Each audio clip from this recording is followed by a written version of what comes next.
Salam sejahtera bagi kita semua. Shalom, damai di hati. Puji syukur kepada Tuhan karena penyertaan Tuhan dalam kehidupan kita. Dan kita semua boleh dipertemukan saat ini melalui pelayanan multimedia Marturia Gemim Bukit Kasih Girian Permai. Dan kita akan belajar bersama tentang kebenaran firman Tuhan melalui pembacaan Alkitab dalam Yohanes 4 ayat 1 hingga ayatnya yang ke-21.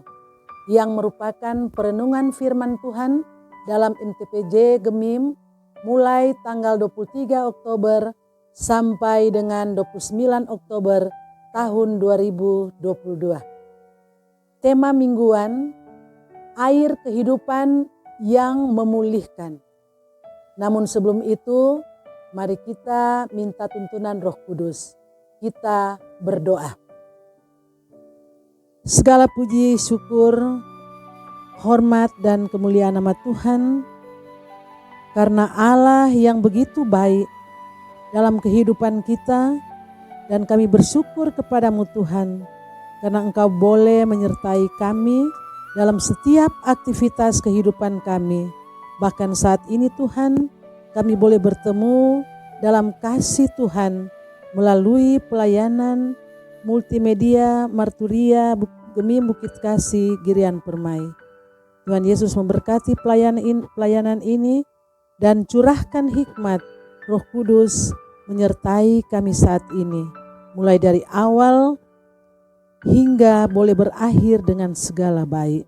Terima kasih Tuhan, kami serahkan semuanya ke dalam tangan Tuhan. Dalam nama Tuhan Yesus. Amin. Kita akan membaca Alkitab yang terdapat dalam Yohanes 4 ayat 1 hingga ayatnya yang ke-21. Lembaga Alkitab memberi judul Percakapan dengan Perempuan Samaria. Ketika Tuhan Yesus mengetahui bahwa orang-orang Farisi telah mendengar bahwa ia memperoleh dan membaptis murid lebih banyak daripada Yohanes. Meskipun Yesus sendiri tidak membaptis, melainkan murid-muridnya. Ia pun meninggalkan Yudea dan kembali lagi ke Galilea. Ia harus melintas daerah Samaria.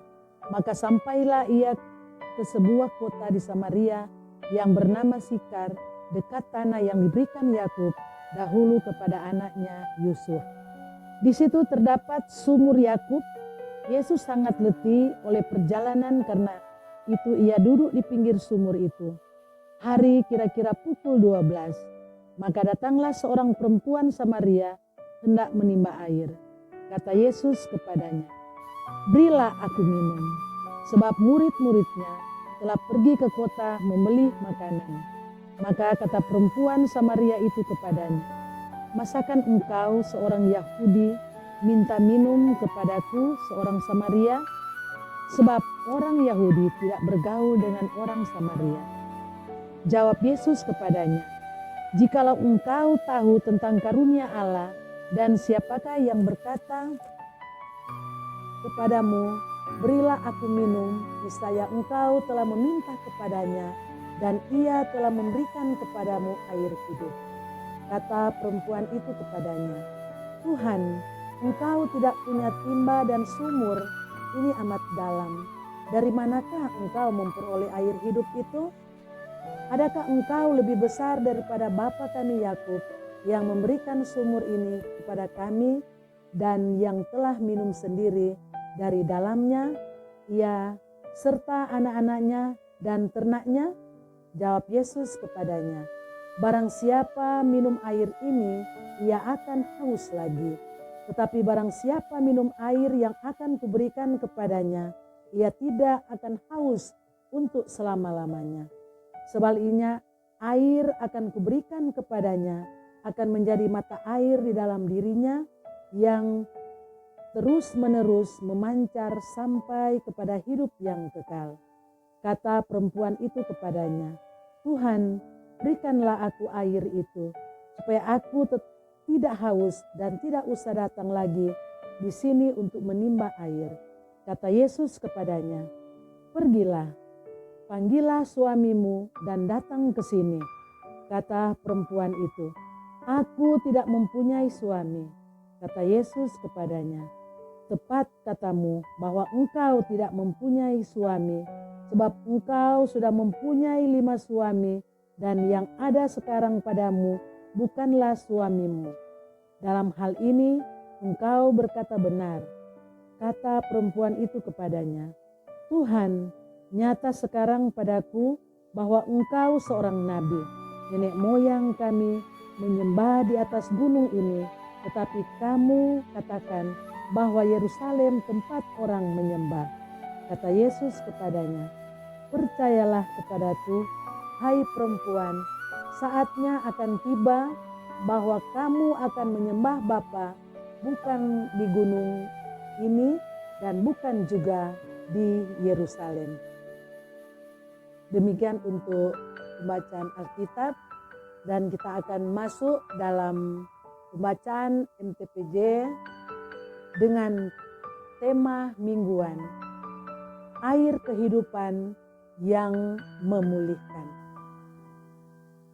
Alasan pemilihan tema. Air merupakan salah satu kebutuhan pokok dan vital umat manusia dan bagi keberlangsungan hidup segala makhluk ciptaan Tuhan.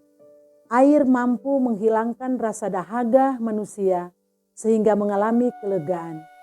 Para ilmuwan mengungkapkan bahwa 70% unsur dalam tubuh manusia adalah air. Sebab itu ketika manusia mengalami kekurangan air, akan berdampak tubuh menjadi lemas, mudah terserang penyakit, kekurangan cairan, dan kesehatan tubuh terganggu, bahkan yang lebih fatal bisa menyebabkan kematian. Hidup manusia dan makhluk ciptaan Tuhan amat bergantung pada air. Sejak semua bumi dan segala sesuatu diciptakan, Tuhan mengetahui kebutuhan manusia dan semua ciptaannya tentang air. Kisah di Taman Eden ada sungai yang disediakan Tuhan untuk kelangsungan kehidupan ciptaannya.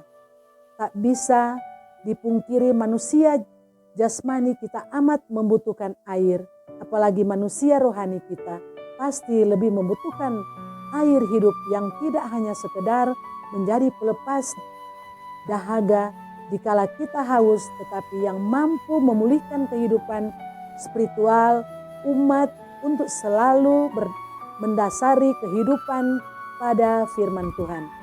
Di era ini, semakin banyak orang mengalami kehausan dan kegersangan rohani disebabkan oleh beban berat dan banyaknya pergumulan hidup yang berkepanjangan seakan tiada hentinya. Tingkat kesibukan kerja yang tinggi berakibat sudah stres dan frustasi. Dalam situasi ini maka manusia membutuhkan seperti ungkapan tema air kehidupan yang memulihkan. Pembahasan tematis, pembahasan teks Alkitab. Injil ini ditulis oleh murid yang dikasihi Yesus dengan maksud dan tujuan sebagaimana diungkapkan Yohanes 20 ayat 31, yaitu supaya kamu percaya bahwa Yesuslah Mesias, Anak Allah, dan supaya kamu oleh imanmu memperoleh hidup dalam namanya. Cerita percakapan dengan perempuan Samaria dalam perikop Yohanes 1 sampai ayatnya yang ke-21 membuat popularitas Yesus menimbulkan rasa iri hati dan kebencian orang-orang Yahudi kelompok Farisi. Untuk terhindar dari kemungkinan masalah bisa terjadi, maka Yesus memilih jalan meninggalkan wilayah Yudea dan kembali lagi ke Galilea. Yesus sampai di sebuah kota Samaria yang bernama Sikar. Di situ terdapat sumur Yakub. Di tempat inilah Yesus beristirahat setelah lebih dalam perjalanan dengan teriknya matahari, kira-kira pukul 12. Yesus duduk di pinggir sumur, berharap rasa haus dan dahaga mendapat kelegaan. Bagi orang Yahudi, orang Samaria dianggap seperti najisnya orang kafir, karena mereka banyak mendirikan mezbah tempat penyembahan dan menjadikan gunung Gerizim dekat Samaria tempat beribadah, tidak di Yerusalem. Perempuan Samaria dalam perikop ini terkesan bukanlah perempuan yang baik. Ia memiliki banyak suami, bahkan suami yang kini bersamanya, dia bukanlah suaminya atau kumpul kebo. Bukti kehidupan yang bobrok, penuh aib dan dosa. Percakapan dengan perempuan Samaria memperlihatkan sikap Yesus yang menerobos tradisi yang berlaku pada masa itu. Yesus berinisiatif membuka percakapan dengan perempuan itu, sesuatu yang tidak lazim, sehingga perempuan itu pun sempat terkejut. Apalagi tidak hanya sekedar berbicara, tetapi Yesus juga meminta minum kepadanya. Apa yang dilakukan Yesus bukan hanya menjangkau seorang perempuan Samaria yang hina, rendah, terbuang, dan berdosa, tetapi Yesus pun menawarkan air hidup kepadanya. Yesus tahu perempuan itu tidak hanya butuh air dari sumur Yakub untuk sekedar melepas dahaga, tetapi perempuan itu memerlukan air hidup yang dapat memulihkan totalitas kehidupan spiritualnya. Wujud uluran tangan Yesus menawarkan air hidup yang melegakan dan menyegarkan kembali dari rasa haus, dahaga, kekosongan, dan kegersangan jiwa. Setelah sekian lama bergumul dengan beratnya beban yang melelahkan dan dikucilkan oleh aib dan dosa, Yesus membawa perubahan baru pada perempuan Samaria dengan menjadikan Bapa sebagai pusat penyembahan. Hal yang menarik dari sikap perempuan Samaria yang menerima air kehidupan adalah ia meninggalkan air sumur untuk memenuhi dahaga jasmani menjadi nomor 2. Maka perempuan itu meninggalkan tempatnya di situ, lalu pergi ke kota dan berkata kepada orang-orang yang di situ. Bahkan ia membawa berita tentang air kehidupan di kotanya. Mari, lihat di sana ada seorang yang mengatakan kepadaku segala sesuatu yang telah kuperbuat, dan banyak orang Samaria dari kota itu lelah menjadi percaya kepadanya karena perkataan perempuan itu yang bersaksi. Luar biasa, air kehidupan mengubah perempuan Samaria yang terkesan tidak bermoral menjadi saksi dan pembawa berita keselamatan. Ia membawa warga kotanya kepada Yesus, dan lebih banyak lagi orang yang menjadi percaya karena perkataannya, sebab kami sendiri telah mendengar dia dan kami tahu bahwa dialah benar-benar juru selamat dunia. Makna dan implikasi firman. 1. Di dalam Yesus, kasih Allah dinyatakan tanpa bersyarat, asal usul, masa lalu, dan latar belakang. Dia yang penuh belas kasihan lebih melihat kepada hati umatnya. Tuhan sungguh mengetahui pergumulan dan kebutuhan umatnya, karena itu dia menjumpai kita tidak sekedar menawarkan air hidup untuk memenuhi kebutuhan jasmani semata, tapi menganugerahkan air kehidupan sorgawi yang terus-menerus memancar tiada habisnya sampai pada kekelangan. 2. Yesus menginginkan kita memiliki hati yang lapang, terbuka, mengungkapkan kebenaran sebagai pintu masuk anugerah kasih Allah yang membawa umat kepada keselamatan dan hidup kekal. Kemanusiaan kita yang lemah dan terbatas serta berdosa dipulihkan oleh air kehidupan sorgawi dari Yesus, Sang Juru Selamat.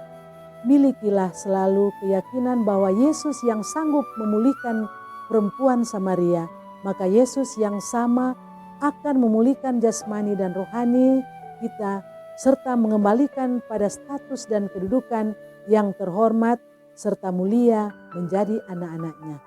3. Berilah diri untuk dibersihkan oleh air kehidupan dari Yesus yang tidak pernah habis, tetapi terus melimpah dicurahkan untuk umat beriman. Kalau tubuh jasmani kita bisa lemas jika kekurangan air, maka tubuh rohani kita pun bisa layu dan mati apabila tidak disiram dengan air hidup yang adalah firman Tuhan.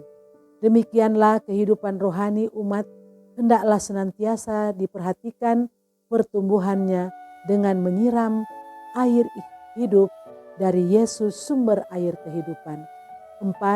Jadikanlah senantiasa Yesus sebagai sumber kita mendapatkan air yang memberi kehidupan sempurna, utuh dan sejati. Nikmatilah kehidupan bersama Tuhan yang tidak pernah menganggap kita rendah, hina, terbuang, tetapi yang selalu memandang kita sebagai makhluk yang berharga dan termulia. Dia tidak pernah berubah dari dahulu, sekarang sampai selamanya.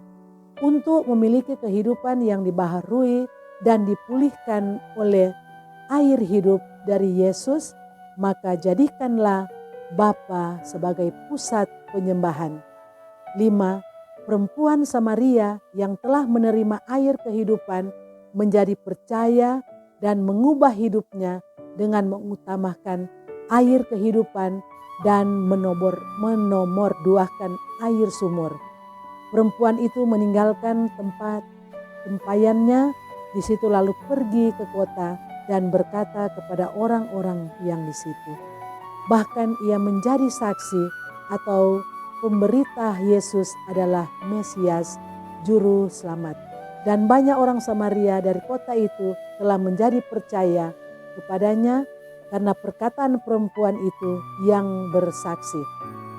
6. Warga gereja pada hakikatnya adalah orang berdosa, karena semua orang telah berbuat dosa dan telah kehilangan kemuliaan Allah, dan oleh karena karunia ialah dibenarkan dengan cuma-cuma karena penebusan dalam Kristus Yesus. Sebagai warga gereja, kita tidak lebih daripada perempuan Samaria yang diubah, dibenarkan, dan diselamatkan oleh kasih karunia karena penebusan Yesus Kristus. Karena itu, tugas marturia atau kesaksian tentang air kehidupan yang telah kita terima baik kepada sesama warga gereja yang hidupnya seperti perempuan Samaria sebelum bertemu Yesus dan menerima air kehidupan, maupun kepada dunia sekitar kita adalah bagian dari kewajiban iman. Demikian pembacaan MTPJ saat ini. Mari kita berdoa. Terima kasih Tuhan atas tuntunan Tuhan bagi kita semua. Kita boleh belajar bersama, mendengar firman, dan sekiranya firman-Mu ini boleh mengetuk pintu hati kami untuk terus setia kepada Tuhan. Dan kita rajin merenungkan firman Tuhan setiap hari, bahkan mempergunakan setiap waktu dan kesempatan dalam hidup yang Tuhan beri untuk mampu dan menjadi berkat, hormat dan kemuliaan nama Tuhan. Dan kiranya kami semua terberkati oleh Tuhan, dan firman ini boleh menjadi pedoman hidup kami dalam kami berkarya di dalam Tuhan untuk melayani Tuhan. Dalam nama Tuhan Yesus Kristus kami berdoa dan mengucap syukur. Amin.